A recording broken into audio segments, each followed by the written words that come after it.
नमस्ते, आमच्या दुसरीच्या मराठी पुस्तकात भेळ कविता आहे. तर आज आपण मस्त भेळ करूया आणि खाऊया.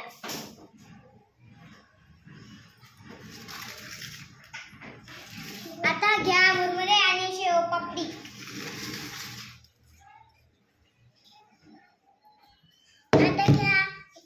आता घ्या बारीक चिरलेला कांदा, बारीक चिरलेला टोमॅटो व कोथिंबीर. यानंतर थोडं तिखट, थोडं मीठ घेऊया. यानंतर थोडं खजूरचं पाणी, चिंचेचं पाणी आणि मसाला.